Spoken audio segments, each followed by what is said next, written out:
People are successful at obtaining hundreds of thousands, in some cases, signatures to get it on the ballot. It will go on the next general elections ballot to be voted up or down by Texas voters.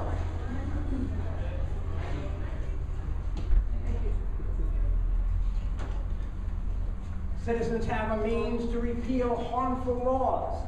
This is the referendum process.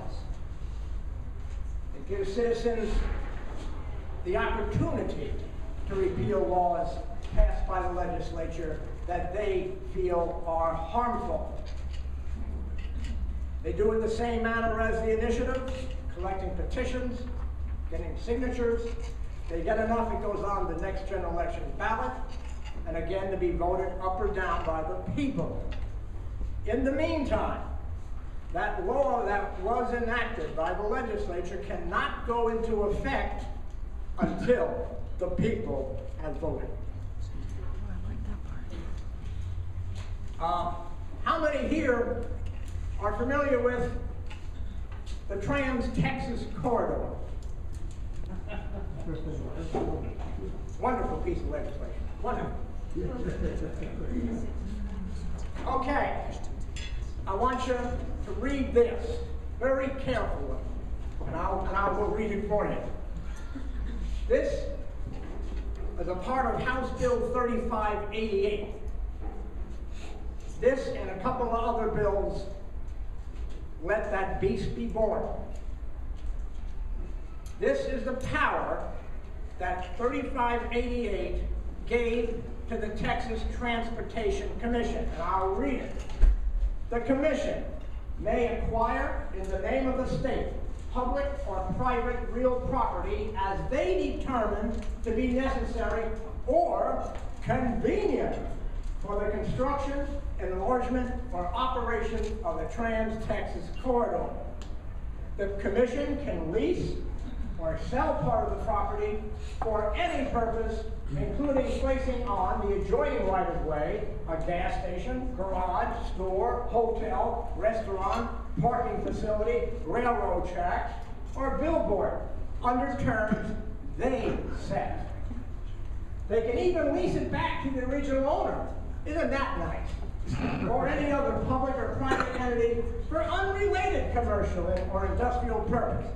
Now, another question. If you were a legislator, would you approve something like that?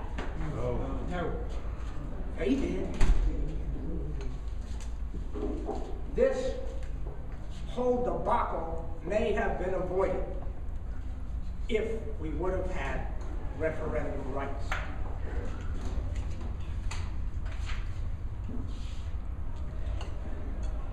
Okay, today 24 states have some form of INR rights.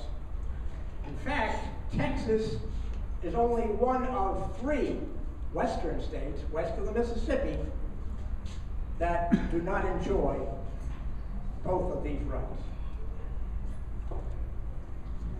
I want to show a listing of initiatives that became successful laws. Ladies, the first one, the right of women to vote. 8 states, through their own INR, got ladies the right to vote, women the right to vote, before the federal government even thought about it. And it was, in fact, because of the INR action in those states, it brought women's suffrage to the nation's attention. So you can thank initiatives for the right to vote. Okay, another one, voter approval of new tax increases. Prohibition of state-funded abortions. Legalized use of marijuana. Term limits on elected officials. Speaking of term limits, every state that has term limits on its elected officials has gotten them only through the initiative process. I don't think they're that willing to vote themselves out of here. Disclosure of campaign finances, abolishment of poll taxes, the right to assisted suicide. Now you notice, initiatives are nonpartisan. You see some conservative ones in there, you see some liberal ones in there, and you see some middle-of-the-road moderate ones in there. It's the will of the people. The will of the majority of the people rules in the initiative process. You got to keep in mind another thing. Statewide initiatives are extremely costly. And they're extremely hard to do. Over 85% of initiatives fail to make it to the ballot. They don't get enough signatures. And of the ones that do, 60% of them are rejected by the people, are rejected by the voters. But here's the beauty. Initiatives, again, are about issues people care about. And unlike bills in our legislature that are subject to backroom deals, amendments, unrelated riders, and out of public scrutiny, initiatives are done in the open daylight over an extended period of time. So you'll know both sides of the issue.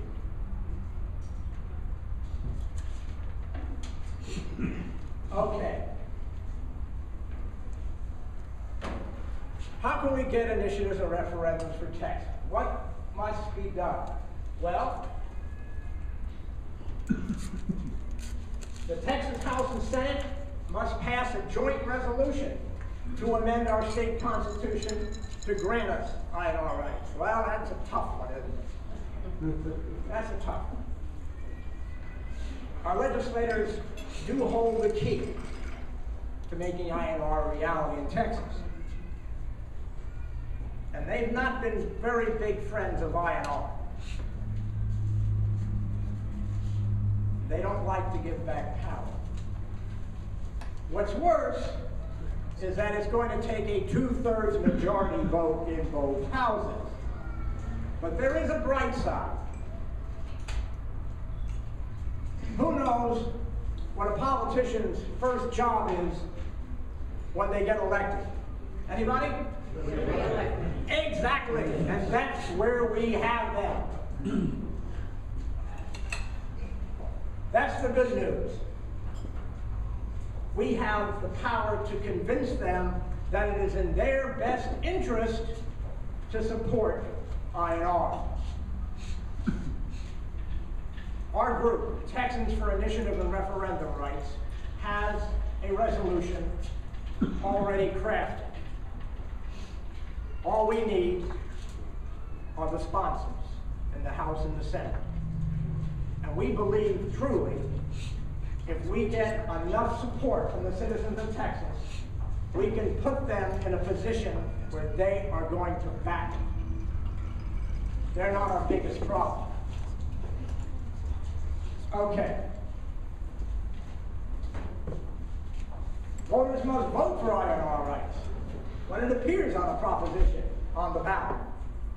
Well, I think this is a lot easier. I really do. Even though we haven't had it. We know of 3 polls that were conducted, most of them were conducted in the 90s. And all of them showed overwhelming support for INR if the people were asked the question. I have chosen a poll by Rasmussen. The reason I did it because I have all the demographic results. This is an INR poll question posed by Rasmussen, the national pollster.